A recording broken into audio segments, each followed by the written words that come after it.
Votre attention s'il vous plaît. Cet élément est en lingala et en français.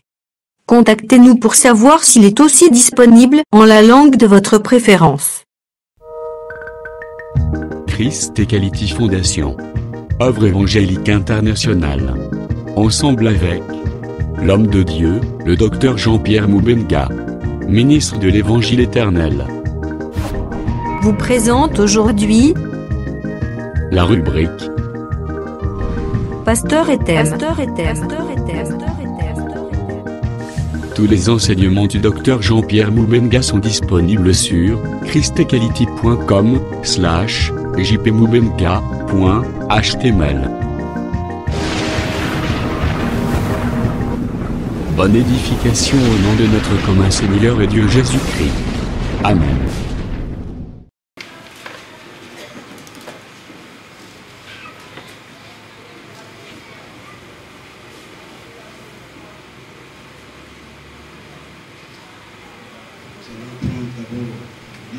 Genèse, le chapitre 9,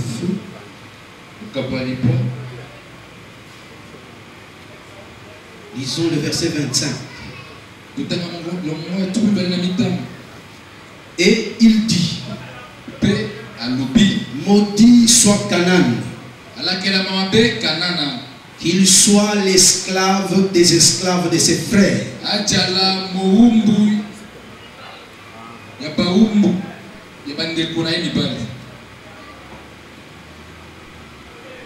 Qu'il soit l'esclave des esclaves de ses frères. Nous parlons sans hésitation parce que c'est ce que nous parlons.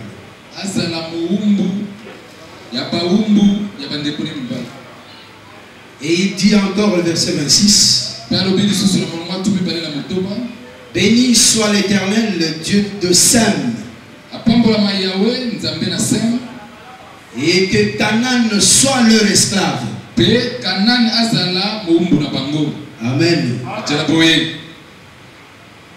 Nous allons prendre également le livre de Josué.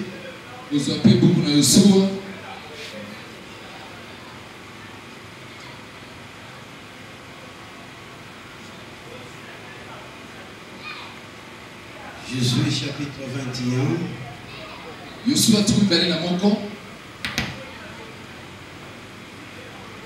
Verset 1, 2 et 3. Non. Verset 1, 2, 3. Les chefs des familles de Lévites s'approchèrent du sacrificateur Éléazar.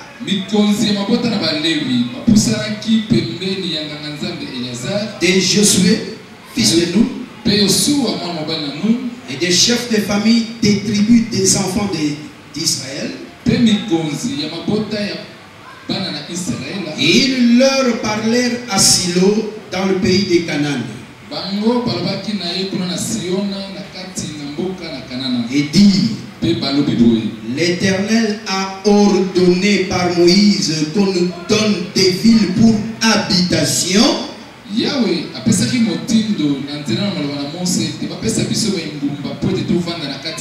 Et leur bon lieu pour notre bétail.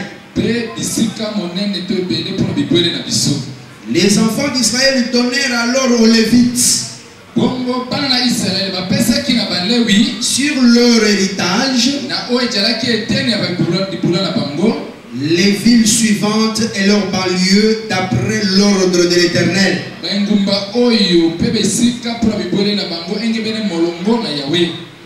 Amen, que le Seigneur te bénisse.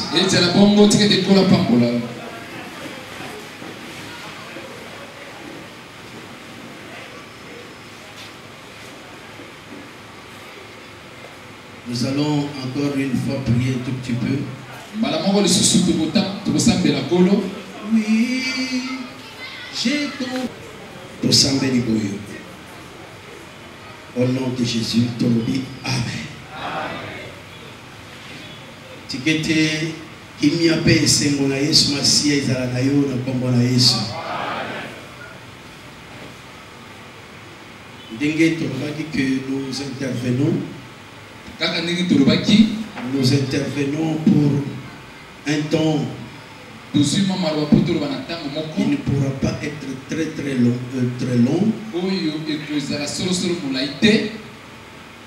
Bien que ce que nous disons, nous avons reçu une recommandation de le dire. Et qu'il faut que toute la maison de Dieu de l'université nous écoute. C'est pourquoi on avait souhaité que nous en parlions aussi un dimanche. Puisque la plupart de nos frères et sœurs viennent les dimanches. Et nous autres ne sommes pas pressés. Comme nous le répétons chaque fois. Si le collège nous le permettra, nous pourrons revenir pour achever ça.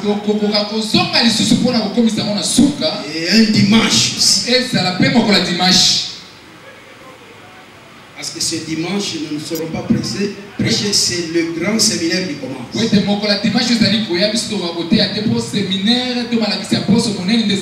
Mais après les séminaires, je crois que les hommes de Dieu auront à nous permettre quand même d'achever ça. Il y a beaucoup de préalables sur ce que nous allons dire. Notre thème, pour ceux qui aiment des thèmes,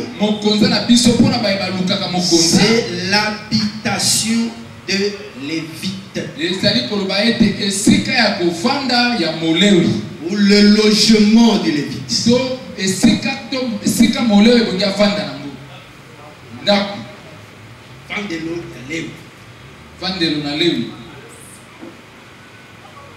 Et il y a beaucoup de préalables. C'est ce qui fera que nous ne soyons pas vraiment pressés. Nous avons la matière, mais nous ne savons pas ce que nous allons dire aujourd'hui et demain. Ce que le Seigneur nous permettra de dire aujourd'hui, nous le dirons au nom de Jésus. C'est le mot, nous disons que le Seigneur fera beaucoup de choses dans les séminaires. Mais il a promis aussi faire beaucoup de choses dans cette petite église. Là où nous disons que le frère qui nous écoute,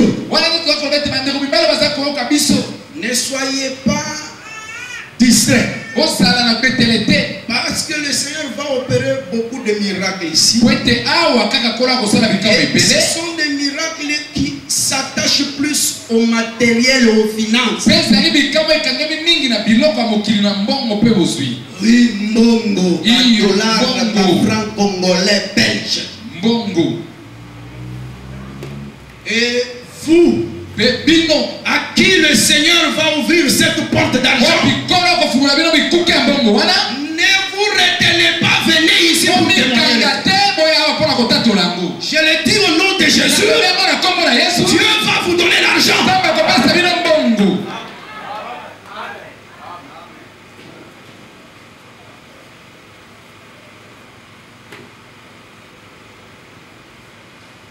Mais écoutez frère, le premier préalable plus tard. Préalable et en bois avant que autre n'amakambo. Nazotanga awa. Na Hébreux chapitre 5.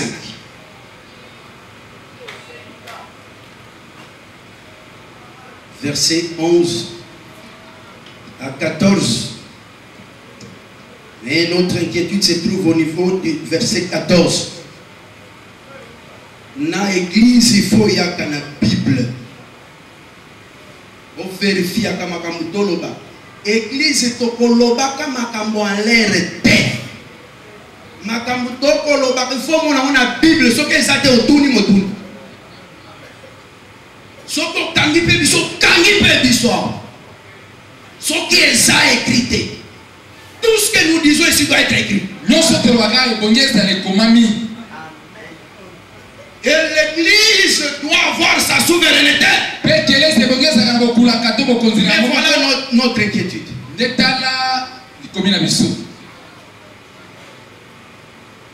Nous avons beaucoup de choses. Nous commençons par le verset 11. Nous avons beaucoup de choses à dire là-dessus. Et des choses difficiles à expliquer. Je souligne que dans les Écritures, il y a des choses qui sont difficiles à expliquer.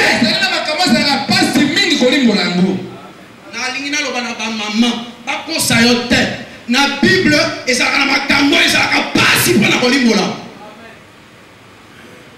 c'est pas moi, c'est cette écriture.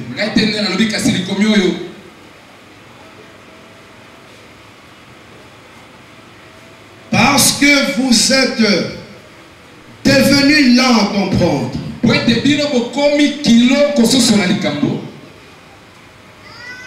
Encore une inquiétude. Votre entendement. Votre entendement, mes frères. Votre entendement, mes soeurs. Sambé a kolobate que lokola bino boza ba maman boza na bino na koyebi te na kokotisa bino na lola kaka sambo yebi. Ça ne se fera pas au nom de Jésus.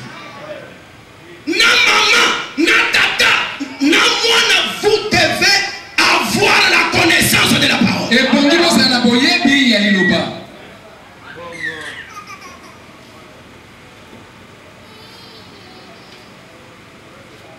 Vous, en effet, qui depuis longtemps devriez être des maîtres,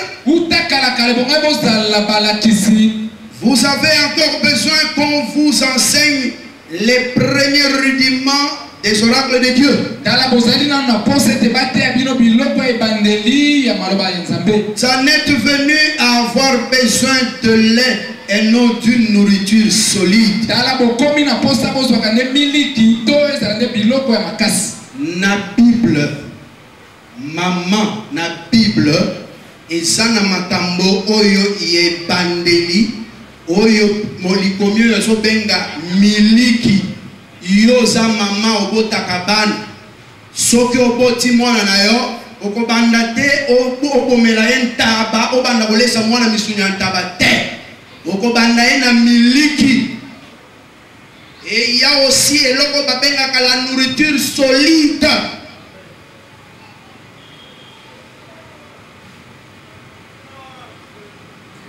Donc, et je souligne déjà que la répartition ou du moins les étapes de l'évangile éternel. Ici, je ne parle pas des facettes de l'évangile. Je ne parle pas des aspects de l'évangile. Parce que les aspects, nous disons, dans les aspects, il y en a 4 principaux aspects. L'aspect prophétie, l'aspect doctrinal, l'aspect révélation et l'aspect connaissance. Il faut que la maman ait bango bongo. Ce qui va se faire comme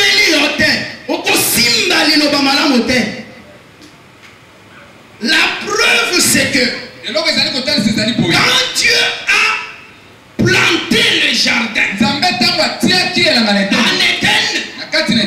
il a permis qu'un fleuve, ce fleuve, c'est l'évangile.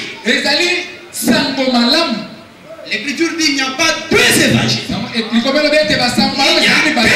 évangiles. Dans les jardins d'Éden, le fleuve là, c'était l'évangile.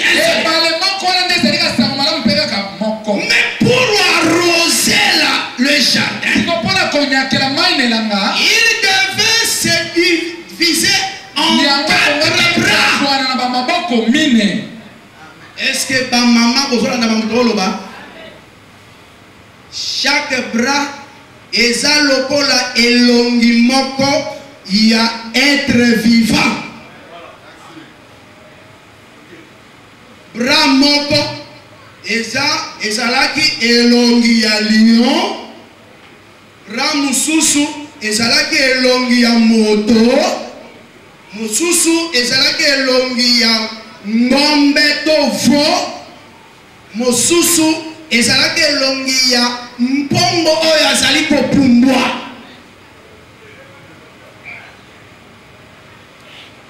Mais nazolobela wana te.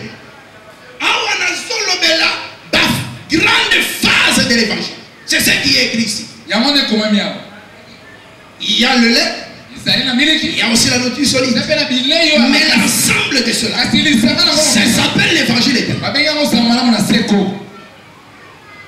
Dans Hébreux chapitre 6, verset 1, 2, 3, il parle de la même chose, mais autrement.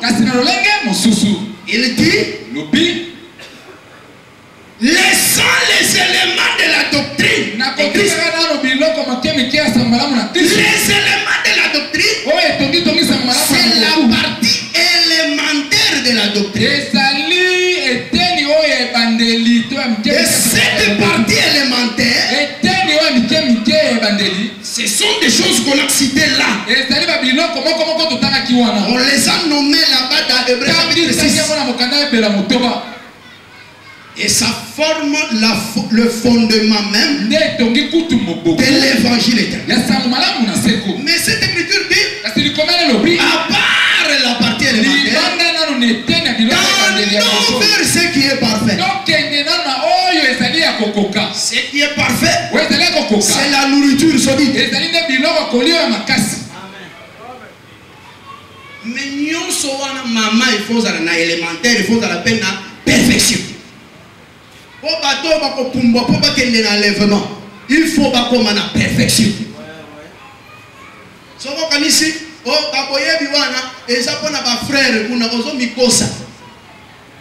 On ne voit pas Dieu parce que au moment on s'embête pour na hôpital na maman. Combien de personnes vont na maman? D'ailleurs bino ko na tu as vu tout le monde sur la maman. Vous pensez qu'ils verront Dieu parce que vous avez une sorcellerie.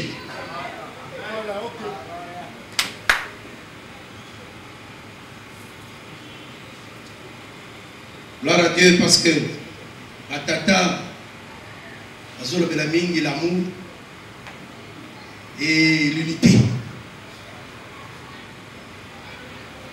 L'amour et l'unité. Pour lui couper au mon corps. Pour le lobby. Pour occuper pour ça là-bas au cabak.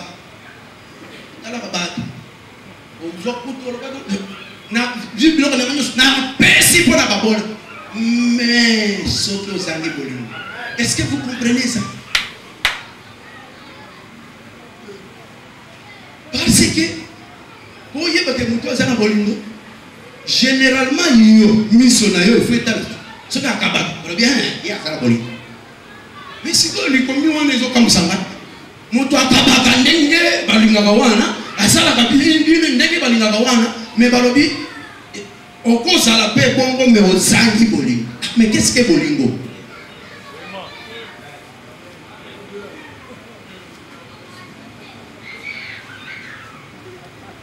C'est pour te dire frère, sœur, surtout par maman surtout ma toy na yo Nzambe a perfectionné les toy na yo pour comprendre le Nzambe. Vous avez un sentiment de oh ils ont été chanterna et n'a pas ma papa. Si tu n'as rien compris, tu ne peux pas acclamer. Tu ne peux pas dire amen. Amen. Et surtout, Zamba Pambola papa tam. Alors il t'a comme ça va le bibo. Abi banyama ba mayelete. Mais par la sensation. on sentir que Maya Kotoyo.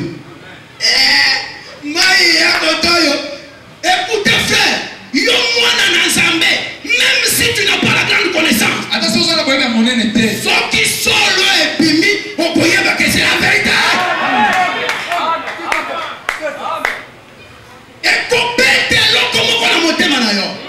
Et nous avons toujours dit que ceux qui ngana ngai jamber na lobela yo. Et pour ça la différent dans mon Nzambe a lo bakati na ngai.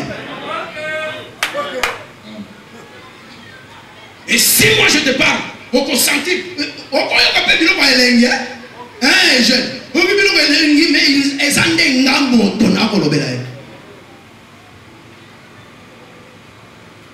Mais si Dieu te parle, même ce qu'on pique, moto okopela katina. Et quand tu vas résister, na sepeli na comme ici des choses Nzambe pona ba. Tango akolobete, yo muto chaka tembo comment quand Dieu c'est un souverain. Quand il veut te parler, ce qu'il vient te poser, il peut te poser. À moins que vous allez avoir un answer. Parce que jamais on peut déposer dans le bébé. Mais qu'est-ce que nous voulons dire ici sur notre inquiétude? Le verset 13.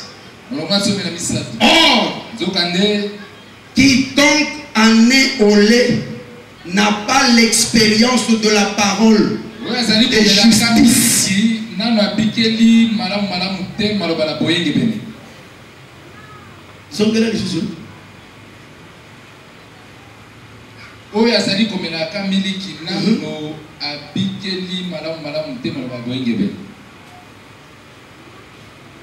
Il n'a pas l'expérience de la parole de justice, car il est un enfant.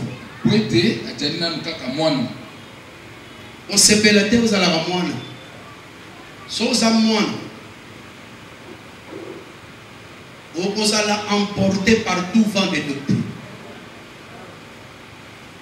Je termine par les 14. Parobi.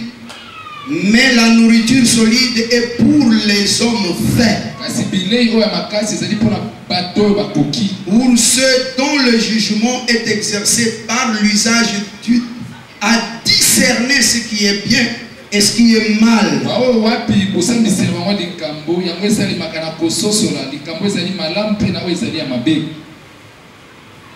Problème n'a pas le discernement. Les discernement dont il y a discernement des esprits, je ne parle pas du don. Nazolo la discernement oyo.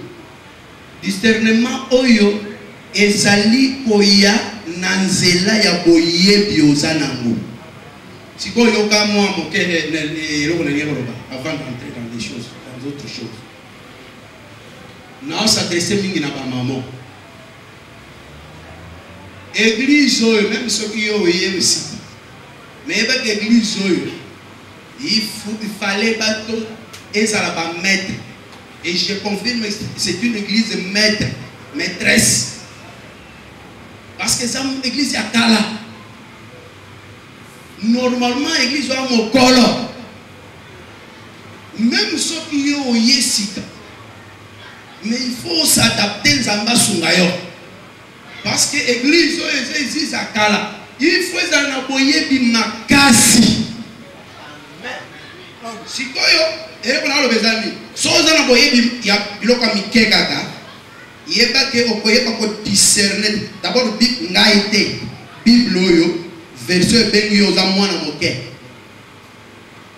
Soko za mwana moke, ngai pete kaka Paul. Nalobi mwana moke akeseni na muumbu te. Soza kaka ozo umela kaka mwana moke bebe mabele kaka omela kaka mabele yeba ete okokesana na moumbu te. Na ochamo na deux phases. Phase ya ziposo par rapport ya kosalela liloba. Parce que nous croyons avec toutes les écritures que kosalela liloba ezali kotambola na boyebi ya liloba ya Nzambe. Et tambolana est fort, moko boy mutako ako piqué à fournir était. Et ko tambolana inquiétude moko boy était. Et ko tambolana boye bi ali lo ba ensemble. Maintenant, deuxième phase, et ça lit par rapport au jugement. Discerner le bien et le mal. Nzambe akebise ekelezi. Atalisa d'abord que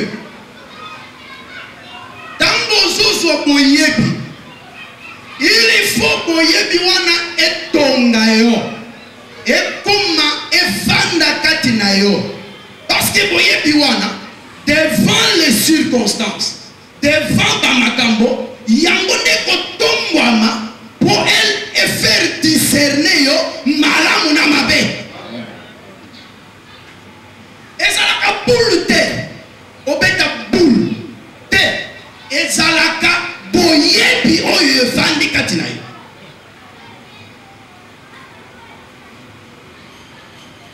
Etango moto akoli na boyebi azokoma mokolo na discernement. Église oyo, il faut la église ya basambisi. Bato yo basa na justice, na jugement juste. Ce n'est pas que ngai na lobia, na lobi kambo boy. Moto moko ya pe, a lobi de, tamu na lobi. Ko beti baba. Moto moko boy ya, a lobi. Le contraire, ko beti baba. Donc, même le bataille, au calme, mais est-ce que toi, ça la moussa, toi, ça la dé? Parce que, vous y êtes payé, pour épaisser le discernement.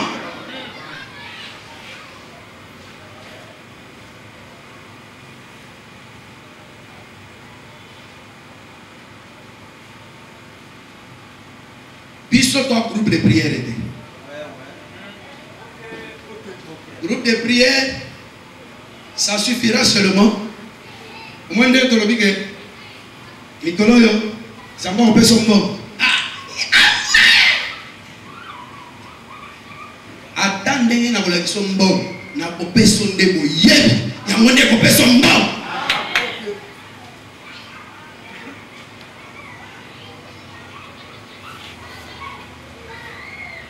Tu n'auras pas l'argent parce que tu es déterminé. L'écriture dit ces choses ne dépendent ni de celui qui veut, ni de celui qui court, mais de Dieu qui fait miséricorde. Et quand la miséricorde est donnée, c'est Dieu qui se révèle aux hommes. C'est ça la miséricorde de Dieu. Et c'est ce qu'on appelle aussi l'amour. Parce qu'il est écrit, je n'ai pas fait encore un commentaire sur l'amour. Si le Seigneur me permettra, on pourra le faire. Mais je dis que l'écriture dit Dieu a tant aimé le monde, il a donné son fils unique. Le don du fils unique, c'est la révélation de la pensée de Dieu. On va sentir que ma maman va comprendre le bon côté que le fils c'est la révélation. Maman, et le fils est unique, mais pourquoi l'écriture dit que c'est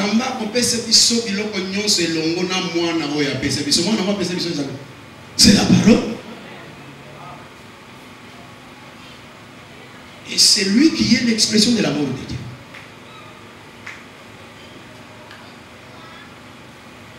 Notre inquiétude, c'est que vous avez la sentimentalité. Yokanga, soko yokinga Jean-Pierre ndena olobela yo. Pardonne. So yoki Nzambe a lobelu quelque chose. Ngangame. C'est pourquoi Amen le pays à la paix au Seigneur peut-être. Mais l'homme de Dieu peut être poussé à dire aussi Amen. Parce que lui-même aussi croit à ce qu'il dit.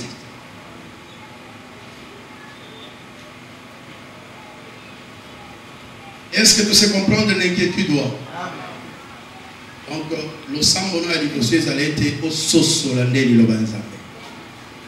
Soki osana mwana nzamba ko peso biloko nyonso elongona mwana. Biloko nyonso ekolanda mwana wa. Abaki kenaza précédé, c'est qui n'a heure de succès. 10.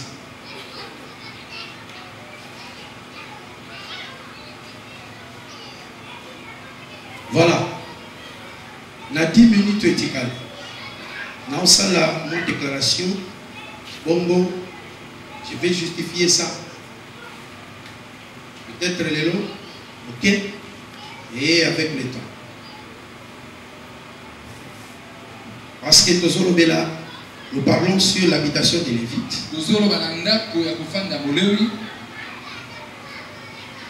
Lévites, peut-être au pluriel, mais Lévites peut être aussi au singulier. Lévite au singulier peut être aussi Lévi. Lui-même. Je crois que dans l'histoire de Lévi, je crois que beaucoup de choses aussi on les a déjà dites. Dans l'histoire de Lévi, quand on parle de Lévi, maman dans ta tête, tu dois déjà comprendre que dans l'histoire d'Israël, ce nom-là était venu lorsque papa Jacob, qui est Israël, a engendré son troisième fils. Est-ce que ma maman va l'amener comme Tolobi? Donc, ce que Tolobi lève, on a déjà chiffre 3 et Zobim. Parce que Lévi, à Zamouana ya Misatu, il y a papa Jacob, Otobengaka, Israël. Mais tango mwana wana zobotama, tango zobotama, nous allons lire l'expression de sa mère.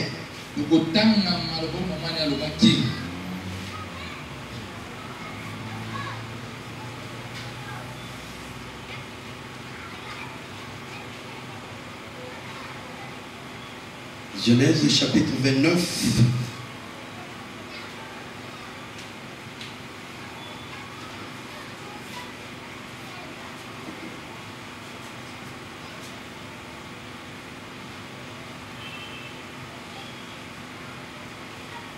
Verset, disons directement le verset 34. Elle devint encore enceinte et enfanta un fils. Et elle dit, pour cette fois, mon mari s'attachera à moi, car je lui ai enfanté 3 fils. C'est pourquoi on lui donna le nom de Lévi.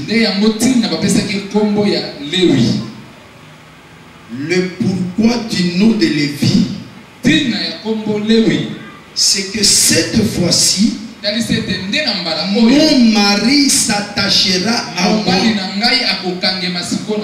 Donc ici, Lévi paraît comme un attachement, une corde qui lie la femme à l'homme. Est-ce que bandeko boye bakelo ko kangisaka mwasi na mobali babenga bango nini? Eloko ekangisaka mwasi na mobali bolingo.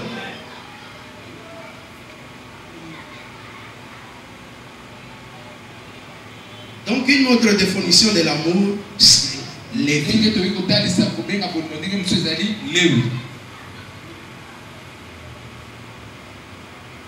Mais Tolobakibo, moi si, sexe plus faible. Mobali bengi homme azalaka na lolenge mibale. Mobali akomaka pe na ba verset mususu nzambe. Neti na molongo Ecclésiaste lobiete na luki parmi mibali amoni mibali ba moko. Mobali wa azalaka unique. Azalaka pe elili ya nzambe moko. D'ailleurs, Paul a dit yango kati na 1 Corinthiens chapitre 11 alobi mobali akoki kosipa suki te akoki kokanga kitambala te ndenge bazawa ndenge na tabo soko moninga nakangi kitambala na mobali te mais écriture on alobi te akoki kosipa moto na yete Nathan azali ko sambela to ko prophétiser parce que azali Elilia Nzambe ata démon akoboyade.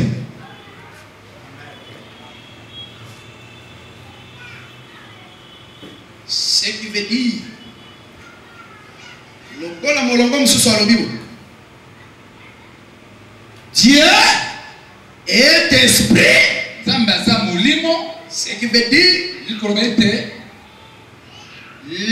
l'esprit c'est ce qui est céleste. Et donc l'homme dont il est question peut être aussi appelé le ciel. Et la femme qui est la maman peut être aussi appelée la terre. Et le lien entre le ciel et la terre, ça s'appelle également Lévi. Ce que l'on de Lola, ça s'appelle Lévi.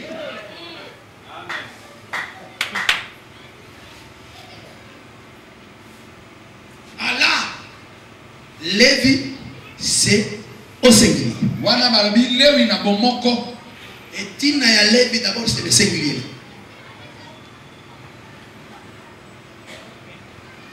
Lévi, le singulier, il est le chemin du ciel. Un jour Lévi a dit, je suis le chemin, la vérité et la vie. Nul n'ira au Père que par moi. Le seul chemin. Nzela oyo baluka bandakala. Numéro dans son temps. Il s'est embrouillé. Jésus dans Genèse chapitre 1. Aluki nzela. Abi bon. Boboto. Bondeko. Toyokana.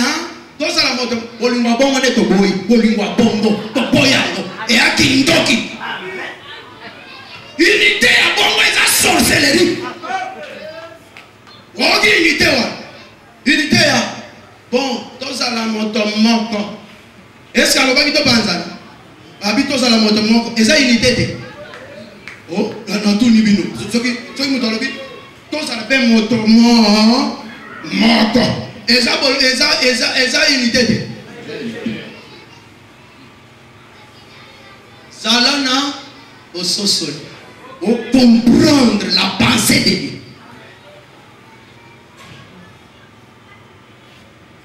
Sikoyo tangu azoloba tozala boboto bondeko kutomoko ndenge kaka sango mokonzi aloba boboto bondeko isanga le sengo. Eh frère et sœur, zalana bososoli keba. Mais numéro d'Asali Bouzobanaye, c'est là où les hommes ont fourni un effort. Ils se sont fabriqués des briques par imitation à la pierre. la place du ciment. Ciment qui est également le Lévi. Parce que le ciment uni colle. Pour qu'ils soient frères, qu'ils soient comme des écailles du crocodile. À fabriquer, yaye. Bon, victime, kangisa, fabricoyo, tumbango, et mat, totonga tout, atonga tout, voilà au Kenya, l'ancien. Je ne parle pas de la tour de Babel, on en parle aujourd'hui du Seigneur. Mais il y a pas que lokola ezala ki likanisia moto, yoka nalo bano bonzambe, alo balana tout nanga ite mukolo mususu, nalo bawo. Likanisia malam, so qui est pas moto, parce que pas nzambe, des démoniaques pas nzambe. Est-ce que dans le français? Dans le lingala, dans son likanisia bien, so qui est pas moto, mais ça nzambe moto tindi osa, et ça kindoki.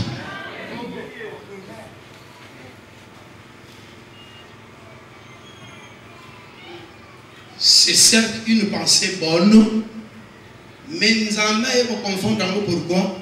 Parce que vous n'avez pas à moto. Dieu est tellement jaloux. Il ne peut pas permettre que vous fabriquez mon borne et réussir. C'est pourquoi topé ça message n'est pas méchant. Le méchant, comme ça ça la tant il s'est aussi régné aux longa, mais avec les écritures que c'est que j'ai dit, je suis en train de lire l'écriture. Et je n'invente rien. L'écriture dit, les méchants, et Dieu le place sur un chemin glissant. Et en peu de temps, ils tombent. Même ceux qui ont sali 100 ans, ils ont peu de temps. Même ceux qui ont sali 25 ans, le roi d'Abraham, ils ont peu de temps. Et il va tomber, toi tu vas être élevé au nom de Jésus.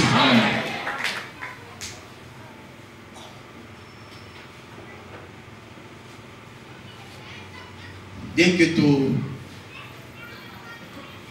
tozana ebandeli et Simba Boyo, le président PSF soit parce que les alliés na likomioyo, les alliés très utiles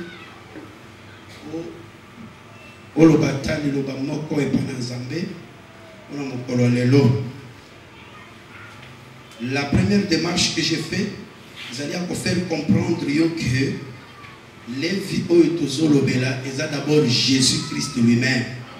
Donc on peut savoir caractère n'y soit les vies où il y a les vies et donc on peut savoir et pas Jésus-Christ et l'habitation de Lévi. Parce que les renards ont des tanières. Les renards ont des tanières et les oiseaux ont des nids. Mais Lévi n'a pas opposé sa tête parce qu'il cherchait une habitation.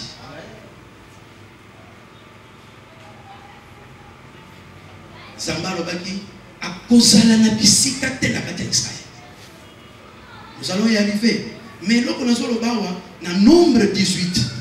Même ceux qui n'ont pas d'idée, parce que notamment prochainement, était Tango Nzambe a créé les vites locaux, parce que les vites sont sans sévérer. Les vites locaux fonctionnent nakati na tempelo.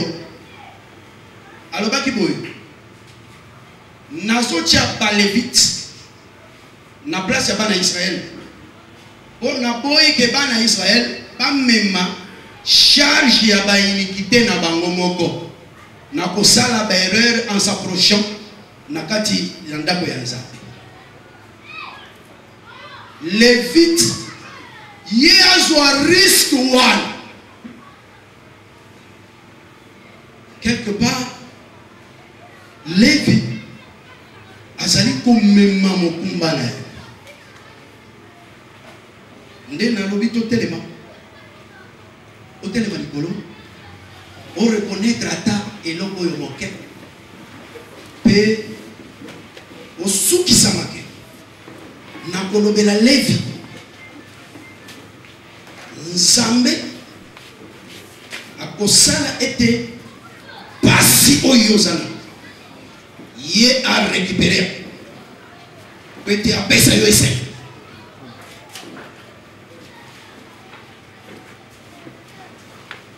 kende kosambela Nzambe yebisana Yesu Masia otozobenga Lévi, le premier lévite, c'est lui Jésus. Vous yebisa ete ye oyo atesita kiete ba bêtise ngai na koki ko commettre ye amemango kamata otauna nyonso déposer pe dikolo na ye na losambo na yo ozosala lelo yebisa ete na kotisa oyo Nzambe asalela yo makambo kokama tosambe na kombo na Yesu. Éternel Dieu, Nzambe na nguya, Nzambe na ngolu. Biso tozali biloko pamba. Eloko esala biso esengo ezali ete tango yo pe osufla biso makambo. To s'efforcer que totosa yango. Et nous sommes convaincus que tant que totosa kango sala makambo kokama. C'est peut-être réaliser ce que tu as promis et pas frère et pas sœur. Nyonso oyo kozamo tema ya kofongwama na kombo na Yesu Messia. Dès aujourd'hui que quelque chose se passe na motema ya frère, na motema ya sœur qui est disposé à recevoir cela. Au nom puissant. Merci d'avoir suivi ce message et que Jésus-Christ vous bénisse. Si vous avez une question à l'intention de l'homme de Dieu, si vous voulez que l'homme de Dieu prie pour vous, si vous voulez vous confier à l'homme de Dieu, ou si vous voulez tout simplement bénir l'homme de Dieu, contactez-le directement si ses coordonnées sont disponibles depuis sa page. Sinon, contactez-nous et nous lui transmettrons vos préoccupations. N'oubliez pas de faire un tour à notre page évangélisation pour voir en quoi vous pouvez vous rendre utile à Christ par cette œuvre. Que Dieu vous bénisse tous. Amen. ChristQuality.com. Les cieux en un clic de la souris. Évangile-éternel.com. Le site de l'évangile éternel. ChristQuality Fondation, équilibrer la manne ramassée dans le désert de sorte que chacun ait un eumère.